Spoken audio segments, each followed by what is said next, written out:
আসসালামু আলাইকুম। আমি আজকে আবার চলে আসলাম প্রতিদিন মতন আজকে আর একটা ভিডিও নিয়ে। সেই ভিডিওটা আপনাদেরকে আজকে বলবো যে আমরা যারা সেলসে কাজ করি, সেলসে কেন আসলাম। আসলে সেলসে 3 প্রকারের মানুষ আসে, এটা অতি বাস্তব কথা। আমার অভিজ্ঞতা থেকে আমি বলতেছি, সেলসে 3 প্রকারের মানুষ আসে।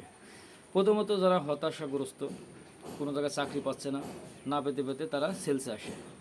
দ্বিতীয়ত অল্প বয়সে বিয়ে করেছে, পরিবারের চাপে কোনো চাকরি পায় না, হঠাৎ করে ইন্টারমিডিয়েট পাস করেছে, সে সেলসে আসে।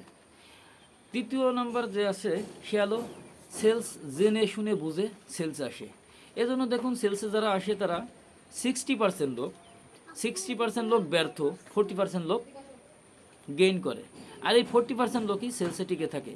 আসলে সেলস কি এটা বুঝতে হবে, এটা জানতে হবে, তারপরে সেলসে আসতে হবে। হঠাৎ করে আমি প্রেশারে পড়ে গেছি, আমি সেলসে আসলাম না।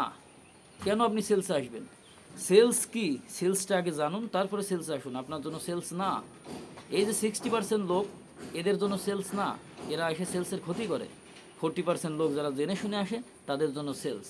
তা আমি সবাইকে বলবো, আপনারা যারা সেলসে আসবেন অবশ্যই কেন সেলসে আসবেন, সেলস কি, সেলস পেশা কাদের জন্য, আপনারা জেনে শুনে আসুন। বেহুদা আপনারা সেলসে আসে সেলসটাকে মানে নষ্ট করেন না। হ্যাঁ, সেলসটাকে নষ্ট করা যাবে না। সেলসের পেশা একটা মহৎ পেশা। সেলসে যারা কাজ করে, এরা যারা সেলসকে ভালোবাসে, তারা সেলস থেকে বেরোতে পারে না। সেলসে যে একবার মজা পেয়ে গেছে, সে সেলস থেকে কোনোদিন বেরোতে পারবে না। সেলস এমন একটা জিনিস, সেলসকে ভালোবাসতে হবে, তাহলে আপনি সেলসের মজা বুঝতে পারবেন, তারপর আপনি সেলসে আসবেন। এছাড়া আপনি সেলসে এসে 2-1 দিন কাজ করে সেলস জগৎটাকে নষ্ট করে চলে যাবেন না। সবাই ভালো থাকবেন, সবাই সুস্বাস্থ্য কামনা করে আজ এ পর্যন্ত। দেখা হবে নেক্সটে আর একটা ভিডিওতে। তাহলে সবাই সাবস্ক্রাইব করতে ভুলবেন না এবং চ্যানেলসটাকে সাবস্ক্রাইব করুন, ফেসবুকটাকে ফলো করে পাশে থাকুন।